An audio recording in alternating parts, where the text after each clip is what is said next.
네, 요즘에 코로나 확산세 못지않게 걱정되는 게 세계 경제입니다. 제가 지금 주목하고 있는 부분은 증시 쪽과 함께 재난소득에 대한 얘기를 좀 해볼 텐데요. 자, 오늘 새벽에 끝난 뉴욕 증시 또 많이 떨어졌습니다. 자, 2월 초만 해도 29,000 거의 3만에 육박했던 다우지수가요. 오늘 새벽에 끝난 건 19,000 거의 35%가 폭락을 했습니다. 그 전날 10% 가까이 올랐기 때문에 조금 나아질까? 좀 덜 떨어질까라고 했는데 하루 만에 그냥 기대가 무너졌습니다. 이유가 뭡니까? 일단은 코로나19 공포가 컸다. 이 타격이 컸다라는 게 가장 핵심 요인인 것 아까처럼 같습니다. 5,000명 넘게 확진자가 늘었으니까요. 예, 그것뿐만이 아니라 지금 네바다, 뉴욕주, 앞서 우리가 살펴본 일리노이, 캘리포니아 거의 앞으로 미국에서 7천만 명, 8천만 명의 주민이 외출을 못한다라고 발표가 나니까 돈을 쓸 수가 없는 거죠. 예, 그것뿐만 아니라 이 공포가 미국인들에게 상당했었고 이렇게 되면 일단 주식이라도 더 팔아서 현금을 챙기자라는 그런 두려움이 하나가 있었고요. 두 번째 측면은 유가가 급반등하나 싶더니 오늘 새벽에 또 10% 넘게 폭락을 했거든요. 그러니까 이 원유값이 또 떨어지는 여기서 파생되는 문제 때문에 주식시장에 다시 한번 패닉이 왔다 이렇게 보여집니다. 유가가 떨어지면 자가 운전을 하는 운전자 입장에서는 기름값 떨어져서 좋겠다라고 생각하는데 그게 그렇게 쉬운 문제가 아니라면서요. 그렇죠. 평상시에 유가가 이 정도 떨어졌다면은 기뻐할 일일 수도 있겠지만은요. 지금은 2차 악한 나쁜 나비 효과 같은 겁니다. 만에 하나 유가가 지금 이렇게 떨어지게 되면 미국의 셰일 오일, 셰일 가스를 개발하려고 투자했던 기업들이 많거든요. 지금 이미 파산을 하고 있고 연쇄 부도가 나오고 있습니다. 그럼 이제 그들이 발행했던 채권들, 미국의 회사채 시장 전체가 무너지면 여기서부터는 또 다른 차원의 금융위기다. 그래서 지금 유가 폭락이 금융과 또 다른 문제에 대한 걱정들이 계속 나오고 있는 것이고요. 유가 왜 폭락하느냐? 코로나19 자체가 이제 공장 안 돌리니까 유가가 떨어진 재료이기도 한데 지금은 약간 좀 독특한 게 사우디아라비아하고 러시아가 일종의 원유 패권 다툼을 합니다. 안 그래도 유가는 떨어지는 상황에 줄여야 되잖아요, 생산을. 줄이기는커녕 서로 다 늘리겠다는 증상 경쟁을 하니까 이렇게 뚝뚝뚝 떨어지고 있거든요. 근데 과거 같으면은 이쯤 되면 미국 수장이 나서서 전화 한 통화하면 사우디도 돌아설 텐데 지금은 트럼프 대통령의 통제력을 좀 벗어난 것 같아요. 그래서 어서 빨리 사우디하고 러시아가 좀 멈춰야 되는데 큰 틀에서 이런 우려 두 가지가 겹쳤다 이렇게 보여집니다. 사실 걱정되는 건 금융시장뿐만 아니라 또 원유시장도 있지만 이 실업률이 높아질 수 있다는 걱정이 나오고 있습니다. 미국에서 벌써부터 실업수당을 받아가는 사람들이 많아지면서 이러다가 미국은 사실 우리나라는 저축도 하고 이렇게 재산을 좀 모아놓고 집도 있고 하지만 미국 사람들은 벌어서 그냥 쓰는 소비의 국가이기 때문에 이 실업수당이 높아진다는 거, 많이 받아간다는 건 그만큼 경제가 어렵다는 것을 반증합니다. 자, 우리나라도 직격탄을 맞고 있는데요. 우리나라의 대표 주식이죠. 우량주로 꼽히는 삼성전자도 1월 달에 6만 원이던 게 지금 어제 기준으로 4만 5천 원까지 거의 30% 가까이 폭락을 했습니다. 한 달 만에 이렇습니다. 그런데도 거꾸로 여기에 투자를 하겠다는 사람들이 많습니다. 어떤 사람들일까요? 한번 목소리 듣고 가시죠.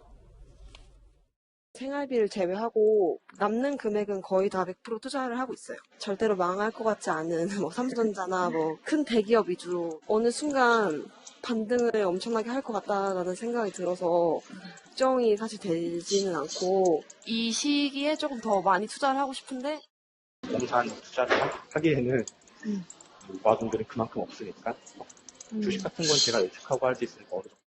손해 금액은 아마 한 그랜저 한 대 정도는 될 것 같은데 그래도 끝까지 개미의 자존심을 지켜볼까 합니다. 정우철 평론가. 개미의 자존심 얘기가 나오고 있고요.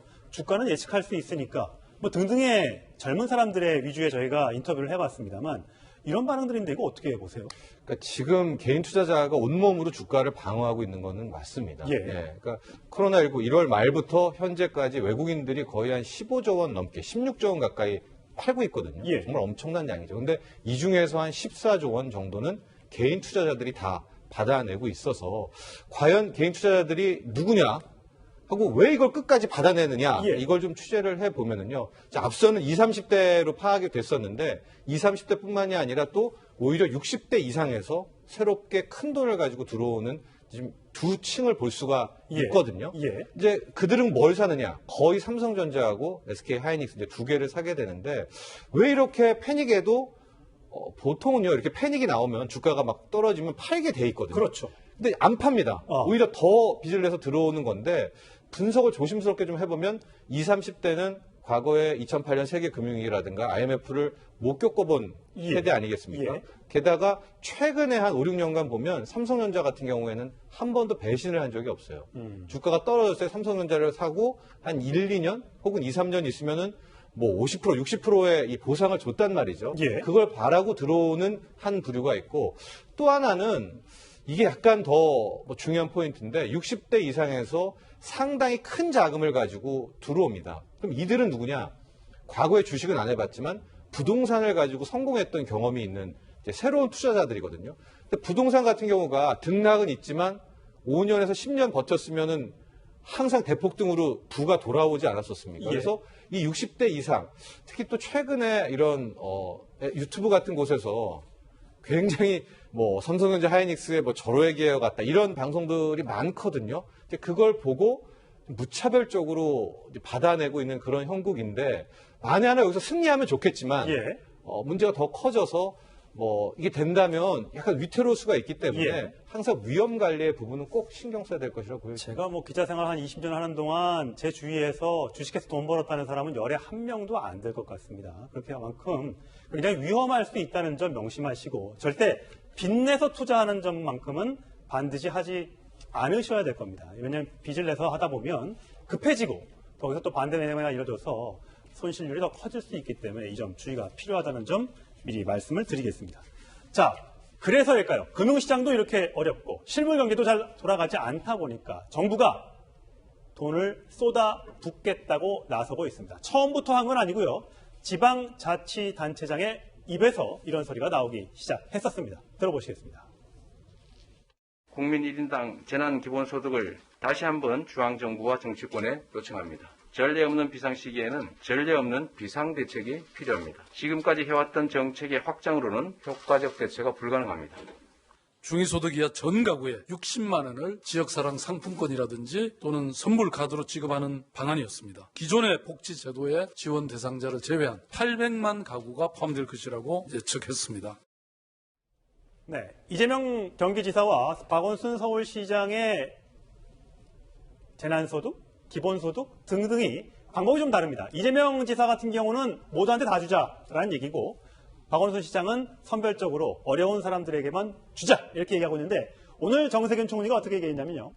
17개 시도가 17개 시도가 보유한 기금 중에 최대 3조 8천억 원까지 활용을 해서 시도지사들이 우선순위를 잘 정해서 먼저 사용을 해주고 나중에 정부가 추경 등등이 국회에서 통과가 되면 나중에 정부에서 메워주겠다. 이렇게 얘기를 했습니다. 김태현 변호사. 네. 자, 일단 급한 거예요.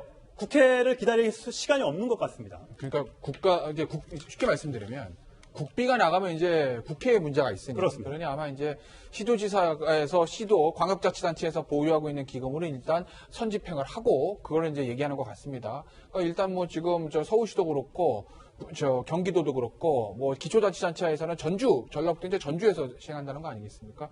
그런 식으로 해서 지방자치단체에서 먼저 시행하기 때문에 정부에서도 그런 부분들을 좀 독려하는 것 같죠. 왜냐하면 지금 자영업자라든지 내수시장이 워낙 지금 안 좋기 때문이에요. 근데 다만 이제 이렇게 되면 어떤 또 문제가 좀 제기될 수 있냐면 그러면 어느 지자체는 얼마 주고 어느 지자체는 안 주고 예를 들어서 내가 예. A시에 살면 10만 원 받는데 B시에 살면 100만 원 받고 C시에 살면 못 받는 이런 문제가 생기기 때문에 그러면 큰 문제가 될 것 같습니다. 그런 문제들이 생기기 때문에 어떤 형태로든지 정부에서 조정은 해야 될 것 같은데 지금 정부 입장에서는 워낙 급하다 보니까 일단 가용할 수 있는 자원인 광역자치단체가 보유하고 있는 기금들을 먼저 일단 사용하자 현재까지 좀 그렇게 진행하려는 것 같습니다. 자, 정우선 대표님과 네. 어떤 게 답입니까? 일단 급하니까 네. 전부 다한테 100만 원씩 주는 게 맞습니까? 아니면 어려운 가정을 선별해서 일정 부분을 나눠주는 게 맞는 거예요? 일단은 현재로서 이제 후자 부분이 더 적합하다고 보여지는데 네. 그거의 판단에 더 앞서서 기술적인 문제가 있는 것이 일단 추경은 한번 하지 않았었습니까? 근데 아무리 봐도 특히 전 세계 상황을 봐도 2차 추경을 해야 될 것으로 보이거든요. 예.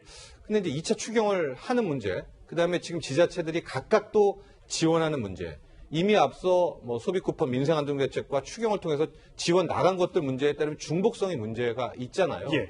그러니까 저는 2차 추경을 논의하면서 지금 재난소득을 2차 추경으로 한번 할 거면 여기다 넣고 거기서 소득 순대로 뭐 자를 것인지 아닐 것인지를 정하고 지금 서울시 경기지사 다 불러가지고 중앙정부가 지금 컨트롤 타워가 돼서 이거를 재단해야 될 것 같거든요. 예. 여기서 놓치고 시간 좀 더 벌게 되면 막 우후죽순 되면 문제가 더 꼬이잖아요. 예.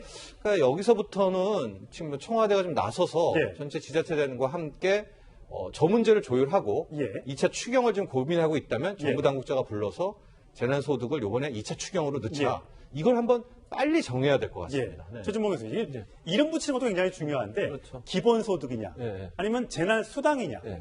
뭐 거기서 어긴 것 같은데 어떻게 붙여야 될까요? 왜냐면 이 기본소득이라는 말이 들어가면 논란이 되는 게 현재 이제 외국에서 기본소득을 주는 나라들이 있습니다. 그러니까 매달 주는 건가요? 매달 주는 거예요. 예. 그러니까 그게 문제가 되는 거죠. 그러니까 재난 기본소득이라는 이름을 붙여놓으면 이걸 그럼 지속적으로 줘야 되느냐는 문제인 거예요. 그래서 이게 좀 부담스러울 수 있잖아요. 그러면 또 오해를 불러일으킬 수도 있어요. 정부가 현금을 모든 사람한테 매달 얼마씩, 물론 모든 사람한테 주는 것보다는 이제 소득의 차이를 주겠지만 예. 그렇게 지급하는 것이 과연 타당하냐 논란이 될 수 있기 때문에 이건 일회성으로 급박한 상황에서 소상공인이나 자영업자들을 돕고 정말 저소득층을 돕기 위한 재난 수당이지 재난 기본 수당이란 말이 들어갔을 때 그것이 불러올 오해를 좀 없애자 해서 재난 수당이라고 부르자는 그런 요구가 있는 상황입니다. 네.